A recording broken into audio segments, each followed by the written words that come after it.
পুলিশের সাথে আওয়ামী লীগের দুটো ঘটনা ঘটেছে দেশের দুটো জেলায়। এর মধ্যে একটা জেলা গোপালগঞ্জ এবং স্পেসিফিকলি বললে টুঙ্গিপাড়ায় পুলিশের সাথে যা হয়েছে তা দেখে এই প্রশ্ন আমরা করতে পারি, এই সরকার কি তবে মেনে নিচ্ছে টুঙ্গিপাড়া স্বাধীন এবং আওয়ামী একটা আলাদা দেশ? কারণ আছে সে কথা, সে জায়গায় আসবো। তার আগে অন্য জেলায় যেটা হয়েছে সেটা নিয়ে একটু কথা বলতে চাই এবং আওয়ামী লীগের মাথা চাড়া দেওয়ার ব্যাপারটা আমাদেরকে আসলে কগনিজেন্সে নিতে হবে সরকারকে। আর সরকার না নিলেও আমাদের শোরগোলটা জারি রাখতে হবে। সেটা হচ্ছে পাবনায় পুলিশের গাড়ি থামিয়ে গ্রেপ্তার আওয়ামী লীগ নেতাকে ছিনতাই, রীতিমতো মিছিল নিয়ে এসে রাস্তা ব্লক করে জয় বাংলা স্লোগান দিয়ে অভিযুক্ত এবং আসামিকে ছিনিয়ে নেওয়া হয়েছে পাবনাতে। এটা আমার মূল আলোচনার বিষয় না। আজকে গোপালগঞ্জে যা হয়েছে তার আগে আরেকটা ঘটনা একটু স্মরণ করিয়ে দিয়ে গতকাল যে ঘটনা ঘটেছে সেটা নিয়ে কথা বলবো। 14 সেপ্টেম্বর, খুব বেশি দিন আগের কথা না, এমনকি সরকারের একেবারে নতুন অবস্থায়ও না, 1 মাসের বেশি সময় পর গোপালগঞ্জে স্বেচ্ছাসেবক দলের গাড়ি বহরে আওয়ামী লীগের হামলা, নিহত 1, আহত 50। নট অনলি দ্যাট, মিলিটারির গাড়িতেও হামলা হয়েছিল, আমাদের নিশ্চয়ই মনে আছে, গোপালগঞ্জেই। তখন এই আলাপটা করেছিলাম, গোপালগঞ্জকে কি স্বাধীন গোপালগঞ্জ হিসেবে মেনে নেওয়া হচ্ছে? রীতিমতো মিলিটারির গাড়িতে সেখানে হামলা হয়। আজ 6 মাস পর যখন পুলিশের অবস্থা আরো বেটার বলে আমরা মনে করি আগের তুলনায়, এবং অনেকাংশেই তারা নিয়ন্ত্রণ নিয়ে আসতে পেরেছে।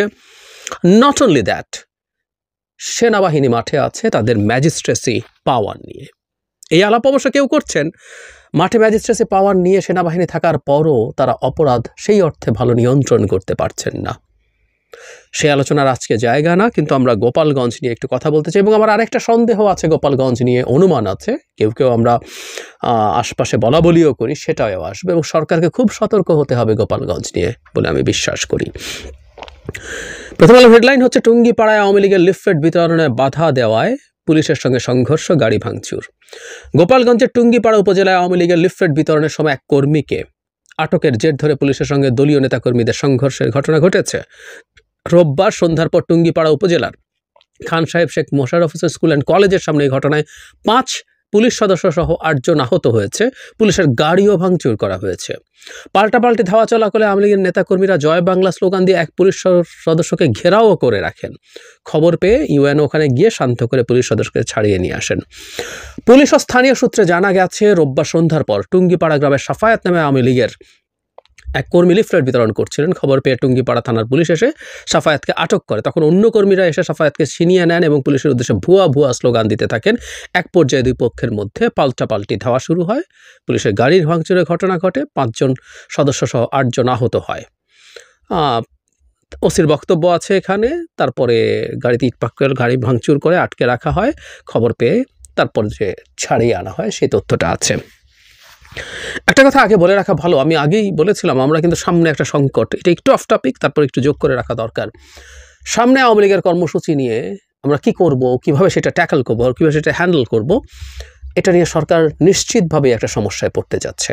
কারণ টেকনিক্যালি আওয়ামী লীগ যেহেতু নিষিদ্ধ দল নয়, এখনও তাদের নিবন্ধনও আছে, টেকনিক্যালি তারা এখনও নির্বাচনে অংশগ্রহণ করতে পারবে তাদের নৌকা মার্কায়, এবং তাদের তো যেটা বললাম তারা রাজনৈতিক দল হিসাবে এখনও যেহেতু ভ্যালিড।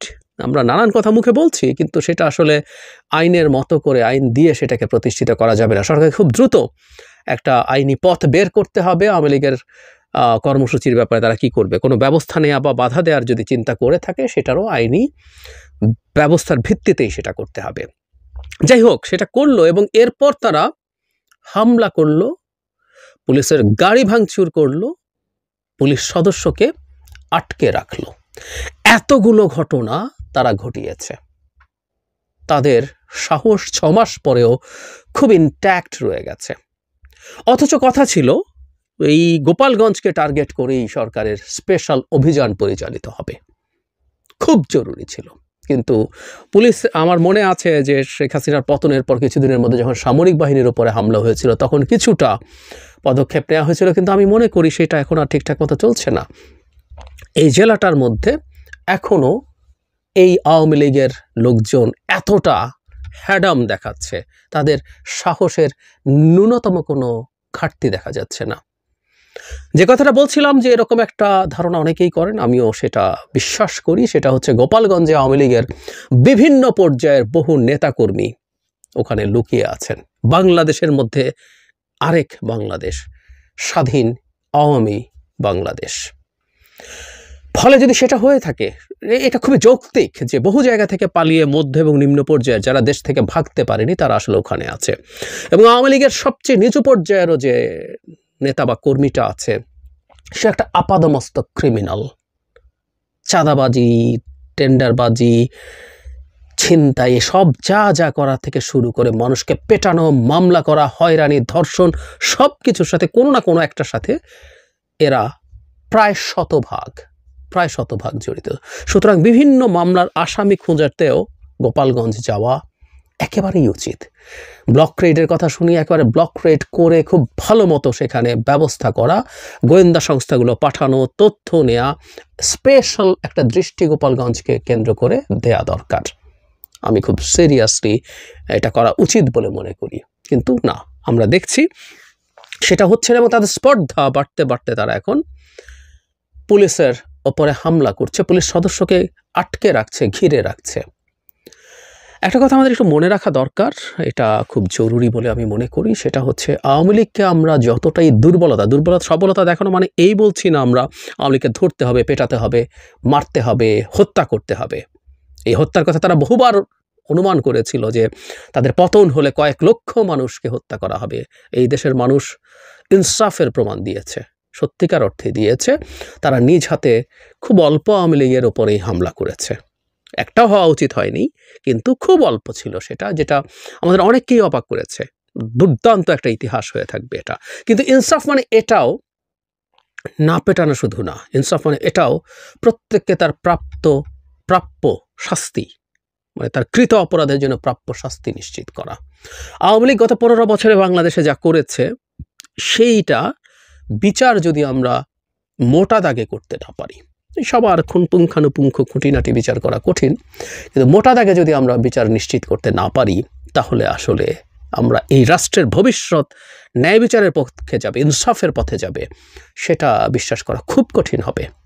সুতরাং আমাদের এটা করা দরকার ছিল, কিন্তু আমরা আসলে করি নাই। আমাদের সেই মনোযোগের খুব সিরিয়াস রকম ঘাটতি আছে। যেখানে যেখানে যারা এই ধরনের অপরাধ করেছে, সেটা সরকারের প্রশাসনে হোক, সেটা ব্যবসায়ী শ্রেণীতে হোক, সেটা দলীয় এই লোকজনের ক্ষেত্রে হোক, কোনো ক্ষেত্রেই আমরা আসলে সেই অর্থে ভালো পারফর্ম করিনি।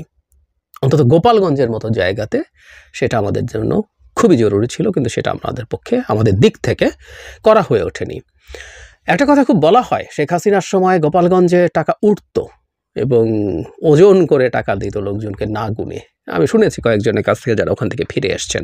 ফলে একটা দেশ পুরো লুট করে চুরি করে হলে ওই জায়গাটায় লোকজনকে প্রচুর ফিড করা হয়েছে, আমাদের ভাগ্য ভবিষ্যৎ ধ্বংস করে। শুধু সেটা না, ওই জেলায় বাড়ি হলে চাকরি হয়েছে, চাকরিতে প্রমোশন হয়েছে, গুরুত্বপূর্ণ পদে পদোন্নতি হয়েছে। বিশেষ জেলায় এই জেলায় চাকরি হলে, আমার মনে পড়ে একবার মানবাধিকার, আমি জানি না খুঁজে পাবো কিনা, খুঁজে পেলে এখানে যোগ করে দেবো, মানবাধিকার কমিশনের চেয়ারম্যান ছিলেন ডক্টর মিজানুর রহমান, আওয়ামী লীগের মানুষ, কিন্তু মাঝে মাঝে টুকটাক কথা বলতেন। তিনি একবার একটা ইন্টারভিউতে বলেছিলেন যে একটা বিশেষ জেলার মানুষজনই পুলিশের বিভিন্ন গুরুত্বপূর্ণ পদে পদায়িত হন। এটা সত্য কথা। সুতরাং গোপালগঞ্জকে তিনি যা করেছিলেন, ওটাকে আসলে আলাদা দেশই বানিয়ে ফেলেছিলেন বাংলাদেশের ভেতরে। ফলে এখন শেখ হাসিনা ক্ষমতায় নেই, তাতে এই বহু মানুষ, আমি সবার কথা বলছি না, প্রচুর বর্বর তৈরি হয়েছে ওখানে, এই সুবিধাভোগী বর্বর, তার সুবিধায় তো ঘাটতি পড়েছে। এবং সে যেহেতু সুবিধা পেয়েছিল, তারা চোখ বন্ধ করে শেখ হাসিনা নামের ওই বর্বরের পেছনে তার পক্ষে থাকবে, এটাই খুব স্বাভাবিক। আমাদের দেশের মানুষ এখনো মোটা দাগেও ন্যায় বিচার, ইনসাফ এগুলো বুঝে ওঠে নাই। আমার গোষ্ঠী, আমার ব্যক্তিগত স্বার্থ, আমার পারিবারিক স্বার্থ যদি রক্ষিত হয়, তাহলে আমি যে কারো পেছনে থেকে যাই। আমি ওই হিসাব করি না এটা ন্যায্য কি অন্যায্য। আমার কলেজ কিছু একটা চাইছে, সেটা ন্যায্য কি অন্যায্য আমি ভাবি না, আমি শরিক হয়ে যাই। যেহেতু আমার কলেজ চাইছে এবং এটা আমি বেনিফিটেড হতে পারি, সুতরাং নেমে যাই, আমি আর কোনো দিকে তাকাই না। ঠিক একই ঘটনায় গোপালগঞ্জের অনেক মানুষ, সংখ্যাটা অনেক বড় হবে। এই সংখ্যা কোথায় কিভাবে কি আছে না আছে এগুলো বের করা সরকারের জন্য একেবারেই কঠিন কোনো কাজ না। গোয়েন্দা সংস্থাগুলো যদি সিনসিয়ারলি চেষ্টা করে এটা বের করা যাবে। সুতরাং এই জেলার উপরে মনোযোগ দিতে হবে, এই জেলাকে খুব সিরিয়াসলি সরকারের প্রশাসন, গোয়েন্দা সবাই মিলে আমি মনে করি একটা সাঁড়াশি অভিযান হওয়া দরকার। অভিযান মানে এই নয় কোনো রকম কোনো মানবাধিকার লঙ্ঘন, এটা নিয়ে আমি প্রতিবাদ করি। লোকজনকে, অপরাধীদেরকে ধরা, তাদেরকে বিচারের আওতায় আনা এবং জায়গাটাকে এমন মেসেজ দেয়া, গোপালগঞ্জ বাংলাদেশের আরেকটা জেলা মাত্র, এটা কোনো বিশেষ জেলা না।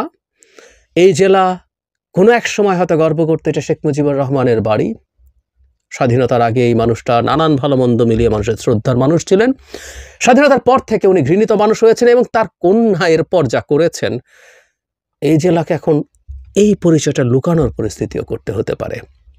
সেই জেলা এখন বাংলাদেশে বসে, বাংলাদেশের বুকে দাঁড়িয়ে সেখানকার মানুষ, আওয়ামী লীগকে মানুষ বলা যায় কিনা সিরিয়াস সন্দেহ আছে। যাই হোক, তারা এই স্পর্ধা দেখাতে পারে। আমি জানি না গতকাল পুলিশের ওপর হামলার পর সরকারের চৈতন্য উদয় হবে কিনা, চৈতন্য ফিরবে কিনা। যদি না ফেরে আমাদের কপালে খারাপই আছে। এই জেলাকে কেন্দ্র করে অনেক কিছু ঘটবে, এটা আমরা নিশ্চিতভাবেই বলতে পারি।